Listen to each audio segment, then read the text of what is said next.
Baik, Om Swastiastu. Sebelumnya perkenalkan, nama saya Gede Wahyu Wastuguna, NIM 1915091042 dari kelas Sistem Informasi A. Nah, pada kesempatan kali ini di sini saya akan mendemonstrasikan tugas akhir semester pemrograman dan struktur data. Nah, untuk program yang saya buat kali ini saya mengambil array of struct. Nah, seperti yang bisa dilihat di layar, di sini saya menggunakan dua header, yaitu include ion stream dan include string. Baik, langsung saja kita masuk ke program yang sudah saya buat. Di sini program yang saya buat ini, seperti yang tadi saya sudah bilang di awal, saya menggunakan array of struct. Nah, di sini saya menggunakan using namespace std, dan seperti yang sudah diketahui, di sini saya memiliki data struct. Nah, di sini saya memiliki nama data yaitu struct mata kuliah. Nah, dan di struct mata kuliah saya ini nanti di dalamnya itu include variabel integer ID, SKS, nilai, dan string untuk nama mahasiswa nanti. Kemudian setelah di bagian baris ke-7 sampai ke-10 ini, selanjutnya itu ada bagian menu. Nah, di sini saya memakai void. Kenapa saya memakai void? Karena fungsi void tersebut tidak mengembalikan suatu nilai keluaran yang didapat dari hasil proses fungsi tersebut. Nah, maka dari itu saya di sini memakai tipe data void. Kemudian seperti yang bisa dilihat di layar, di sini saya sudah membuat beberapa pilihan nantinya di menu program yang sudah saya buat. Dan sebelumnya, kenapa di sini saya memakai code bukan printf ataupun yang lainnya? Alasan saya menggunakan fungsi code di sini adalah fungsi code ini bertujuan untuk menyampaikan pesan standar ke output. Biasanya fungsi ini merupakan fungsi khas yang dimiliki oleh bahasa pemrograman C++, dan fungsi ini juga digunakan untuk memasukkan data standar input. Biasanya nanti keyboard akan menyimpan suatu variabel. Nah, kemudian di sini saya juga sudah membuat kurang lebih 13 hal yang bisa dilakukan di program ini.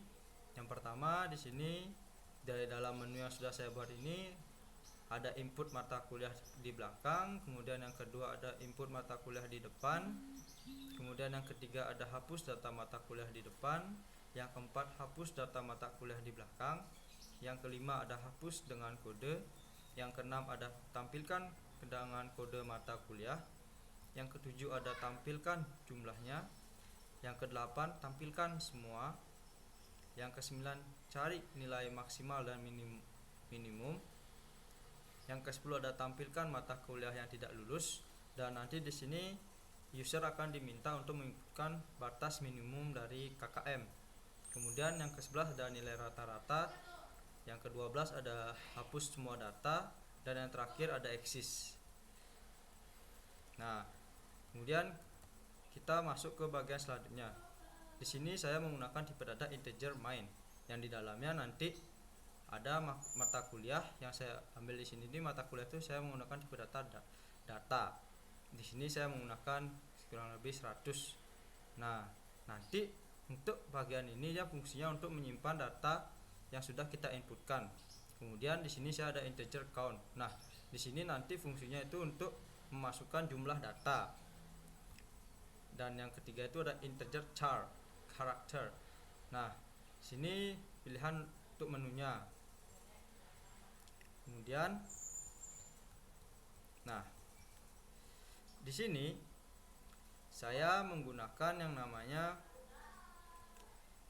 variabel menu cin. Nah, cin ini sama dengan scanf yang sudah kita pelajari di pertemuan-pertemuan sebelumnya. Dan di sini saya menggunakan cin karena tadi saya di awal juga sudah menggunakan quote. Nah, biasa tipe datanya string. Nah, kemudian di sini if untuk case yang pertama itu, nanti di case yang pertama itu, jadi user nanti di sini disuruh menginputkan kode mata kuliah, SKS, nilai mahasiswa, dan nama mata kuliah. Nah, kemudian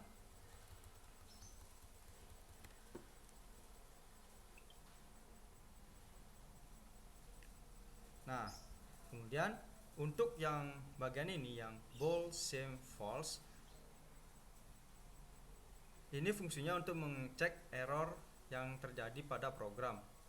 Contohnya nanti ketika kita menjalankan program, ada data yang kita masukkan itu sama. Nah, fungsi yang di sini dia akan mengecek apakah data itu benar atau tidak, atau mengecek apakah ada data yang sama. Nah, kemudian untuk di loop yang pertama ini sampai dengan count, nanti di bawah ada sampai dengan count. Nah, kalau misalnya kode yang diinput sama dengan kode yang sudah ada di dalam data, maka nanti jadinya data itu akan di skip atau tidak bisa masuk ke dalam program yang sudah kita jalankan. Karena seperti yang sudah ada di awal tadi, di sini saya memasukkan untuk mata kuliah itu max pemasukan datanya itu 100, atau saya ambil rentangan itu dari 1 sampai 100. Kemudian selanjutnya di bagian yang ini,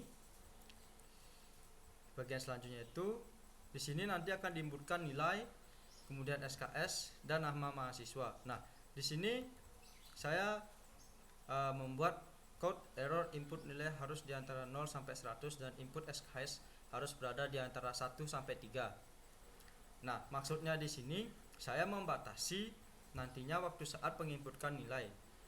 Ketika melebihi batas yang sudah ditentukan, maka nanti akan otomatis keluar error input nilai harus. Nah, jadi istilahnya itu user akan menginputkan nilai rentanan antara 0 sampai 100 untuk nilainya, kemudian untuk SKS itu 1 sampai 3. Jika melebihi dari batas yang sudah ditentukan oleh sistem, maka nanti otomatis sistem akan error. Nah, atau otomatis akan terhenti.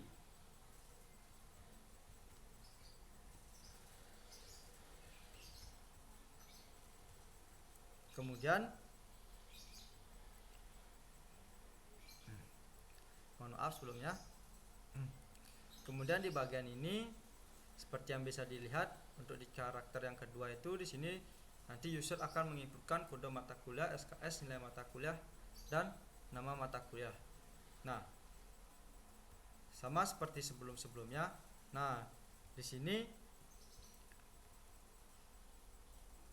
seperti yang sudah ada di layar. Nah, saya menggunakan istilahnya untuk karakter pertama, karakter kedua sampai karakter selanjutnya. Jika data yang diinputkan sudah melebihi batas yang sudah ditentukan di awal, maka nanti dia akan langsung error check. Nah, di sini juga seperti yang ada di karakter yang ketiga. Nah, di karakter yang ketiga ini, di sini saya menggunakan sama if else seperti yang teman-teman ketahui. Nah, di sini juga nanti jika error check terjadi itu jika terjadi itu maksudnya itu jika jumlah data lebih kecil atau sama dengan 0. Nah, ini untuk yang di bagian paling belakang ketika kita menginputkan data. Kemudian selanjutnya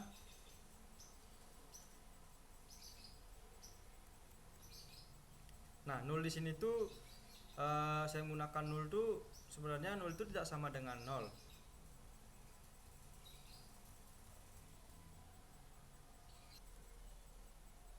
Baik, saya lanjutkan. Swap di sini saya gunakan di bahasa pemrograman C++ itu merupakan fungsinya itu kalau saya ketahui itu untuk menukar linear dengan operasi swap, atau merubah, istilahnya itu merubah elemen array individuals. Nah, itu alasan kenapa saya menggunakan swap di sini. Nah, kemudian di sini seperti yang bisa dilihat, 0 di sini seperti yang tadi saya sudah bilang, 0 itu sama dengan 0.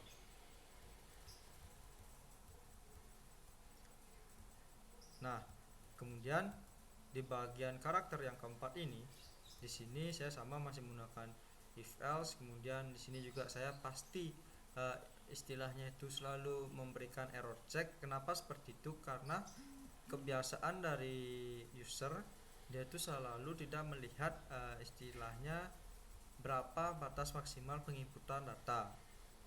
Oleh karena itu di sini saya selalu membuat istilahnya, jika data yang diinputkan itu melebihi dari batasnya, maka nanti dia otomatis program akan terhenti. Nanti kita lihat pada saat kita menjalankan program. Seperti yang teman-teman bisa lihat di sini di karakter 6 sudah mulai memasukkan input kode mata kuliah yang di dalamnya itu berada, itu ada kode mata kuliah, SKS, nilai, dan nama matkul.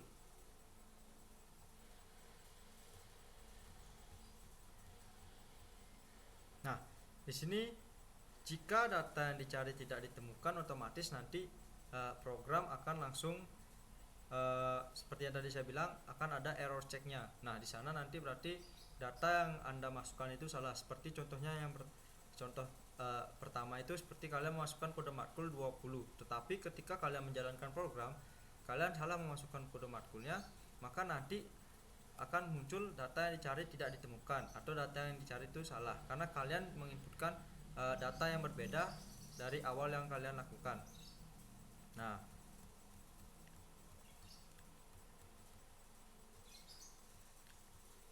Nah, di sini untuk bagian-bagian selanjutnya itu sama seperti yang di atas.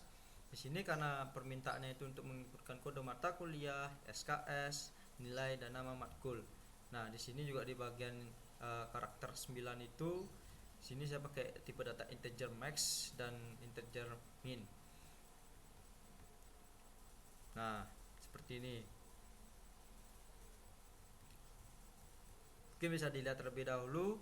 Nah, di bagian ini nanti user ketika menginputkan akan diarahkan, tapi mohon maaf sebelumnya, ketika nanti kita menjalankan program yang sudah saya buat ini, nantinya saya akan menjelaskan lebih detail lagi karena ada beberapa bagian yang harus kalian ketahui.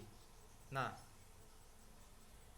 di sini kenapa ini yang paling unik, kalau saya bisa beritahu, saya di sini menggunakan static underscore case double. Nah, static underscore case double ini kenapa saya gunakan? Karena khusus di bagian ini yang menginputkan rata-rata itu, nilai rata-rata itu tidak mungkin selalu bilangan genap. Mungkin saja nanti dia isi komanya seperti 60, sekian, 60, sekian. Nah, itu alasannya saya kenapa di sini menginputkan static case double.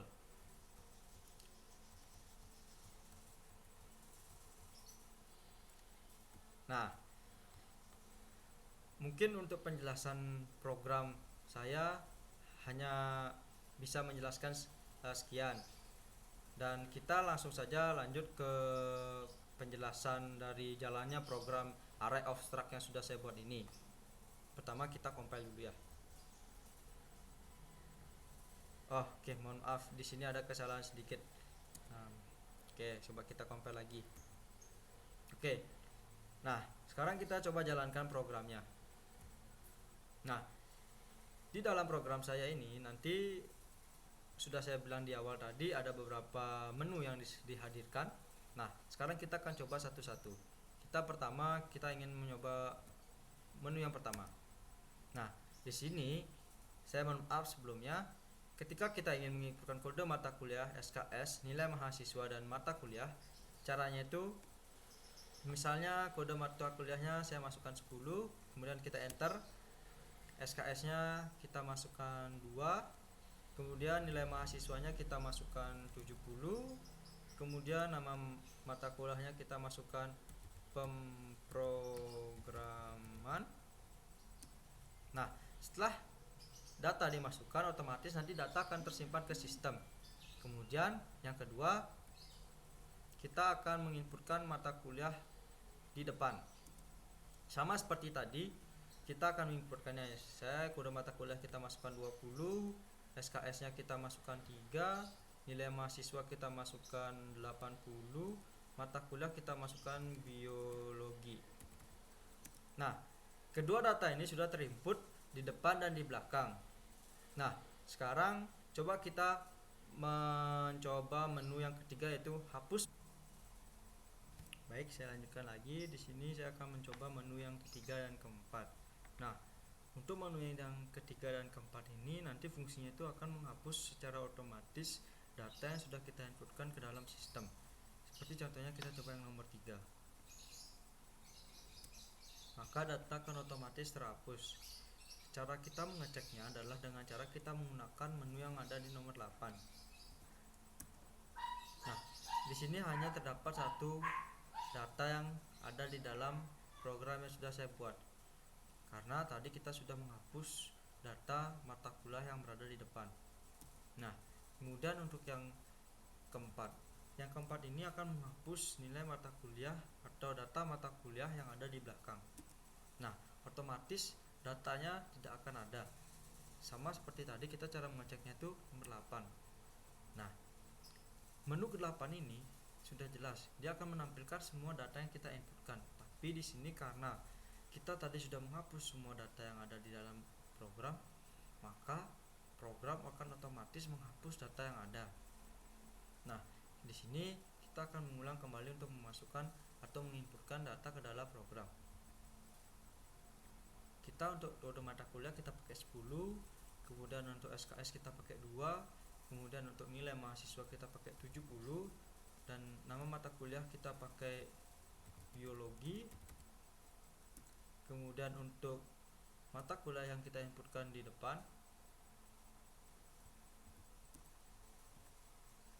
kita pakai kodenya 20, SKS nya kita pakai 3, nilainya kita pakai 90, nama mata kuliahnya kita masukkan pemrograman. Nah, otomatis nanti data yang sudah kita inputkan ke dalam program akan tersimpan di dalam program. Nah, sekarang kita akan mencoba menu yang kelima. Nah, menu yang kelima ini user diminta untuk mengingat kode mata kuliah yang sudah diinputkan. Nah, di sini saya ingin menghapus kode mata kuliah 10. Nah, otomatis nanti data yang sudah saya inputkan dengan kode mata kuliah 10 akan hilang. Nah, kemudian kita akan mencoba ke menu selanjutnya, yaitu menu ke-6. Nah, sama di sini user harus mengingat kode mata kuliah yang sudah diinputkan tadi di awal. Berarti karena tadi kode mata kuliah 10 sudah dihapus, maka otomatis kode mata kuliah 10 itu tidak ada di dalam program. Maka dari itu hanya sisa kode mata kuliah 20. Nah, jadi setelah kita memasukkan kode mata kuliah, maka otomatis data yang sudah kita simpankan ke dalam program akan muncul di dalam layar. Nah, kemudian di sini kita akan mencoba menu yang ke-7. Nah, karena tadi kita sudah menghapus, maka data tersimpan atau data yang masih ada di dalam program ini hanya tinggal 1. Nah, kemudian untuk yang ke-8 seperti yang tadi sudah dilihat, data yang tersimpan hanya 1 dengan kode mata kuliah 20, SKS-nya berjumlah 3, nilainya 90, nama matkulnya pemrograman. Nah, karena di sini menu yang 9 meminta untuk mencari nilai maksimum dan minimum, kita harus menginputkan data yang baru.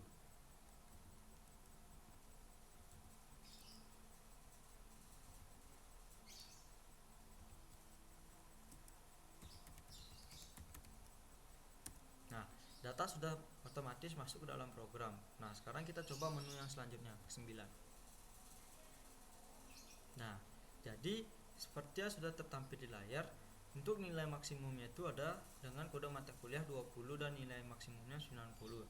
Sedangkan dengan kode mata kuliah 10, nilai minimumnya 60. Nah, kemudian yang selanjutnya di sini kita akan mencoba menu yang ke-10. Jadi di sini user akan diminta untuk menginputkan nilai minimal lulus dari mahasiswanya. Nah, jadi di sini saya akan mencoba dengan menginputkan nilai 90. Jadi mahasiswa dengan mata kuliah biologi dan kode mata kuliah 10 dinyatakan tidak lulus karena tidak mencapai nilai minimal kelulusan. Kemudian yang selanjutnya menu yang ke-11 itu adalah menampilkan rata-rata. Nah, rata-rata dari kedua matkul ini adalah 75. Nah, seperti yang tadi saya di awal bilang tadi, yang saya menggunakan itu jika kita pasti saja nanti ada rata-rata yang menggunakan koma, tetapi di sini syukurnya tidak menggunakan koma, jadi aman. Kemudian menu yang ke-12 itu adalah menghapus. Nah, jika kita sudah mengklik nomor 12 ini atau menu ke-12 ini, maka nanti data akan terhapus secara otomatis dan tidak ada data laginya. Nah, jika kita ingin mengetahui apakah data itu sudah dihapus atau tidak, kita bisa menggunakan menu yang ke-8. Nah, di sini tidak ditampilkan data apapun karena kita sudah menghapus semua data. Nah, di sini saya juga akan menampilkan checking error dari program saya ini. Nah, untuk menampilkan checking error dari program saya ini, saya tidak perlu mengklik enter jika saya ingin menginputkan data kode matkul, SKS, nilai mahasiswa, dan nama mata kuliah seperti ini. 10,2, 70, matematika. Nah, otomatis program akan langsung error karena tidak sesuai dengan prosedur yang diminta. Seperti yang tadi saya sudah jelaskan di awal, saya meminta maaf sebelumnya karena mungkin program yang sudah saya buat ini belum bagus sekali. Saya ingin mengingatkan lagi untuk cara kita menginputkan data seperti ini. Kita kode mata kuliahnya kita pakai 10, kita enter. Untuk SKS nya kita pakai 2, kemudian kita enter lagi. Kemudian nilai mahasiswanya kita pakai 90, kemudian enter lagi. Kita masukkan nama mata kuliahnya pemrograman. Nah, otomatis data yang sudah kita inputkan ke dalam program itu akan tampil di layar, dan seperti yang tadi sudah dijelaskan juga, kita akan coba menampilkan. Nah, seperti itu. Nah, jadi saya bisa menarik kesimpulan jika kalian ingin membuat sebuah bahasa pemrograman, kalian harus sebisa mungkin memahami bahasa pemrograman yang kalian gunakan. Di sini saya menggunakan array of struct, dan di sini saya juga ingin mengucapkan terima kasih kepada Bapak dosen yang sudah mau membimbing saya selama 6 bulan di semester ini. Semoga kita bisa ketemu nanti di semester depan, dan saya tutup dengan Parama Santi. Om Santi Santi Santi Om.